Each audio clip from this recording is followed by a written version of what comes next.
Hello everyone, welcome back to All Financial Discussion channel. For this video, I'm going to explain the key difference between BRS, Basic Retirement Sum, FRS, Full Retirement Sum, and last but not least, Enhanced Retirement Sum, which is known as ERS. I believe most of my viewers already understand the key difference. For example, for BRS, in fact, you can receive the least amount from CPF LIFE. However, on the other hand, you actually contribute the least to your RA account. While on the other side, for enhanced retirement sum, you can receive the most from your CPF LIFE. However, in fact, you need to contribute the most to your RA account. As for FRS, full retirement sum, in fact, is actually the preferred one. So basically, this video, I will quickly discuss the key difference. However, what I'm going to do is I'm going to simulate several scenarios. For example, with a starting pay of this amount of salary by the age of 55, which level will you be able to so-called reach? Whether you will be at BRS or FRS. So for this video, I am mainly covering for ordinary Singaporean. For example, if you have a monthly salary, let's say 20K, 30K, or 50K, I don't see a reason why you need to be worried about your retirement. So basically, for enhanced retirement sum, is mainly for the elite. For those ordinary Singapore, I believe that you need to do some form of top up, then you will be able to reach this enhanced retirement sum. So therefore, this video, I mainly want to concentrate on ordinary Singaporean and basically with certain amount of salary at the age of 55 years old, will you be able to reach BRS or will you be able to reach this FRS? On my next portion of discussion, again, I will highlight the key difference between these three different CPF schemes. For example, I'm going to explain who is the best suit for these three retirement sum. And I'm also going to explain who is the typical profile that actually will prefer one of these over the other two. Then what will be the trade-off? In short, I'm going to explain what this means in real life. This will be the objective of this CPF Retirement Planning Guide discussion. Let's start. The three CPF Retirement Sum Scheme. For example, we have BRS, FRS, and Enhanced Retirement Sum. They are in fact just a reference level. So when we actually reach at the age of 55, we need to decide which scheme that we actually want to enroll to. So basically, once we enroll to, that scheme will basically determine how much money that we need to set aside to our CPF retirement account. And also, basically, the scheme will also decide how much money income that we will be able to get from CPF Life after we retire at the age of 65. Let's take a close look on this table. So basically this table shows the estimated money payout that is actually contributed by the three schemes, BRS, FRS, and ERS. Like I mentioned earlier on, for BRS, in fact, has the least money payout by CPF Life, while the ERS has the most money payout. And basically these are for the different year. Now we are at the year of 2026. So this will be the money payout for BRS, for FRS, and for ERS. On the next row, that is simply for the retirement sum that we need to contribute to RA. So this is for BRS. You can see that again, we contribute the least for BRS. And in fact, we need to contribute the most for ERS. Currently, again, we are at the year of 2026. These are the amount of money that we contribute to RA so as to be able to receive a money payout for CPF Life. Again, it actually depends on which scheme, and based on which scheme, how much that you actually need to park into your RA account. I will not concentrate so much on your left, but I will spend some time to explain on the right. So basic retirement sum, in fact, is the lowest retirement sum too. So it is mainly designed to cover the basic need in retirement. So for some case, in fact, you need to pledge your property, okay, for this basic retirement sum. So in short, basic retirement sum give you the lowest money CPF life payout. So think of it as a minimum comfortable survival level retirement income plus your own property to provide you some form of support in terms of shelter. Next, let me give you some idea. Okay, what salary will you be able to achieve basic retirement sum or for some case full retirement sum? Let me give you some scenario. For example, your starting salary is 2.5K. So with salary, some portion will be contribute to your CPF.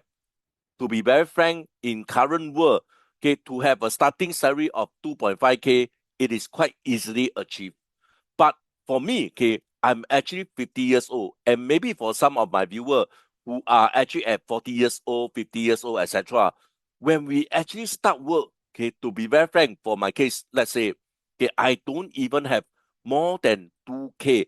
In fact, I get a significantly lower than 2K. So this can be some issue for me to reach my basic retirement sum. Okay, so another considered criteria will be the salary increment. Okay, so nowadays I must say that the salary increment is actually quite miserable, 1 to 3%.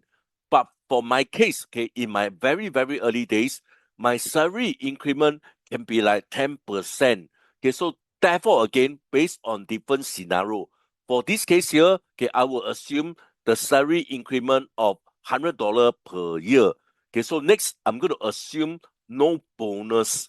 Okay, and at the age of 30 years old, you will buy a flat that costs 320K and the cost will split equally with your partner. Okay, why this is important? Okay, because you can use your OA to purchase your HDB flat. Okay, so because once you purchase your HDB flat, some OA will be contributed to the flat. So basically, these are all our consideration. So this is just an estimation how much you need in order for you to reach your basic retirement sum.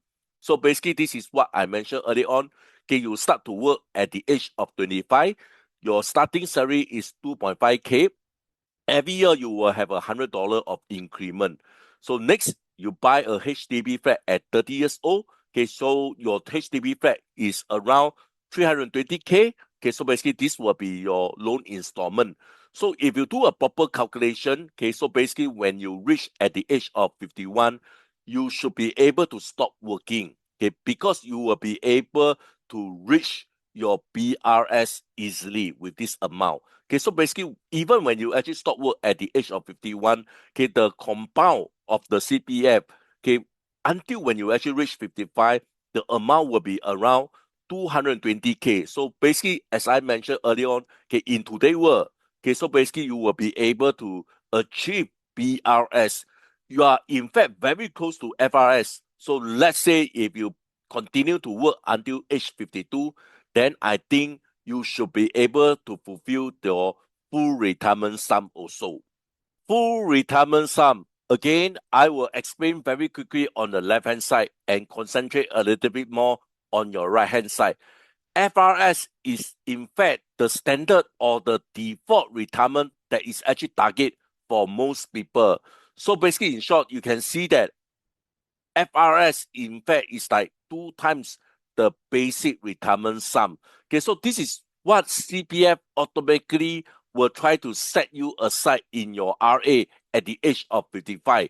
So with FRS, this in fact will provide a moderate and more comfortable money payout. So therefore, most people are encouraged to aim at least this level. Okay, so think of it as basic, more financial comfort, but stable retirement income.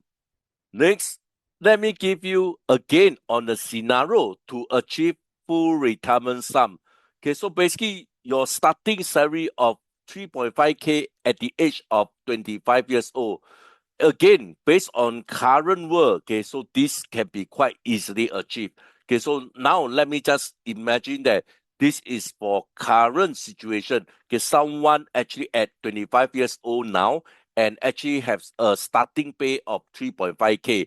So your yearly salary increment of 110, okay, every year you will have this 110 of increment.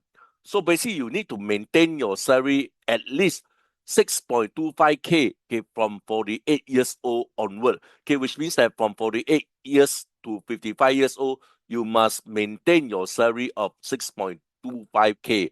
And also, you take a housing loan of 360K or less. Okay, so in fact, if you ask me honestly, I think to buy a house at this amount, it is actually quite challenging. Okay, so therefore, this is what I mentioned that this is based on current situation. Okay, so basically you look for a decent flat rather than a luxury flat. So basically what will be the scenario? Okay, so for this case here, okay, for the full retirement sum, okay, so as I mentioned earlier on, I'm actually looking at current situation, okay, which means that you are actually at 25 years old at 2026. I don't have the amount of FRS, okay, which is another 30 years later. So just imagine, okay, for this case here, my FRS is around the sum of ERS. Okay, so I can only just do some assumption. Okay, so basically, let's assume that my full retirement sum at that time is around 440K. So basically, this is the scenario. So basically, you need to have a starting pay around 3.5K, which can be quite challenging for some. And the salary increment seems like you were having this kind of salary increment, which is quite normal nowadays. Again, okay, you need to maintain a minimum salary at this amount, and to buy a house at this amount can be quite challenging. So this actually, in fact, that it may be a big issue in order to achieve full retirement sum for this scenario. Therefore, I encourage you to do some form of top up if there is opportunity. Next, let me move on to ERS, Enhanced Retirement Sum. Okay, so in fact, this ERS is the highest voluntary top-up level, okay, which means that most of us probably will not be able to achieve ERS as I explained earlier on. So basically, in short, there are like 2 times FRS or 4 times BRS based on the recent formula. So like I mentioned earlier on, this is probably able to achieve by doing some form of voluntary top up, either using your cash or your CPF transfer. This ERS will give you the highest CPF Life money payout. So this is mainly for people who want maximum guarantee lifelong income. So in short, think of it as maximize your CPF for the highest guarantee money retirement income. So this is for ERS. This table here show a very simple comparison between BRS, FRS, and ERS, which I have explained very clearly earlier on. Okay, one very popular question that I have from my viewer. Okay, so let's touch wood. Let's say you pass on. What will happen, okay, to the money in your CPF? Okay, so basically this is actually guaranteed by CPF. The amount that you actually receive from the life payout that you receive during your lifetime, plus the bequest, okay, that you leave behind for your loved one, they will be at least bigger or equal to the principal amount that you actually put into your CPF Life. Okay, so basically this is actually guaranteed by CPF. Okay, so on the CPF website, it is explicitly state that you and your loved ones will always get back at least the amount that you have put into CPF Life in the form of payout and or bequest, no matter what age you live to. Okay, so basically this is guaranteed by CPF. But one thing I like to highlight, you probably will lose up the interest. Okay, remember the money will actually generate interest. This is the guarantee, but they never guarantee with the income of the interest. A quick disclaimer, this is not a financial advice. Please conduct your own independent research and consult a professional if needed. Never invest more than you're willing to lose. With this, we are ready to kickstart today's discussion. But before that, I'd like to urge you guys to help me by like this video. Guys, if you have learned something from this video, urge you to help me by like this video. Guys, it's free. Help me. Press the like button now. For those who are new to this channel, and if you want to support me, please consider to subscribe and turn on your notification bell. Once again, thank you so much for strong support. Coming back to BRS. Okay, so next, I'm going to explain basic retirement sum, who is actually best suited for, and also the typical profiles, the trade-off, and last but not least, what does this mean in your real life? Okay, so this will be my discussion under the BRS. Let's come to the best suit for. Okay, so who is actually suitable for BRS? Okay, people who own a fully paid property. Okay, why? For some case, as I explained earlier on, you need to pledge your property. So in fact, you need to have a fully paid property before you can select BRS. Next, people who expect lower living costs in retirement. Okay, so for some, they can so-called have some very minimum amount when they actually retire. So basically, this will be more suitable for those who can afford a lower income when they actually retire. Next, people who prefer more cash in hand at 55 years old. So for example, for some who is actually quite investment savvy, so they actually prefer to have more cash so that they can manage their own investment. Okay, so basically imagine this, because when you actually select BRS, okay, more money will actually so-called return back to you. So basically with this, in fact, you will have more cash. And like I mentioned earlier on, if you are more investment savvy, you probably can have more control rather than living on this retirement sum. Next, people who are okay with modest monthly CPF life payout. So these are the people that are actually best suited for basic retirement sum. Next, let me come to the typical profiles. Okay, retirees who plan to live simply. Okay, so for example, they want to live a very simple HDB, for example, with minimum expenditures. Next, okay, basically for those okay who can have some form of support from their kids, partially, not totally, but have some form of support. Next, okay, those with other income source, like I mentioned earlier on, rental can be a very important so-called retirement fund. Okay, so basically this can be another income source. And also I mentioned about your investment and also some form of family support. Next, let's come to the trade-off. Okay, so basically as I mentioned earlier on, okay, if you select this scheme BRS, definitely you will have more cash withdraw at 55. So this is a bonus. However, on the other extreme, okay, this actually has the lowest guaranteed money payout in terms of CPF Life. So in short, I have housing sort up and don't need a big CPF payout, then choose BRS. What this mean in real life? For example, if you have select BRS, you will be able to receive every month around $850 to $950. So this is roughly good to cover your basic food, utilities, and also some simple transport. However, you have very limited buffer for healthcare, travel, or even some case, some form of emergency. So basically, this is best suit lifestyle that actually will have some simple HDB living. You probably need to be very careful on your budget, and most likely, okay, you need some extra supporting, okay, from your kids or some saving, okay, or some investment so that you can live a little bit more comfortable. So the example life is when someone actually retire who own a home, eat mostly at home and avoid big spending, then this probably okay, will be more suitable, okay, BRS. Next will be FRS, full retirement sum. it is best suited for most working adults in Singapore. Okay, so basically people who want balanced, stable retirement income. So another category will be people who are unsure about future expenditure or support. So basically, they basically select the middle one.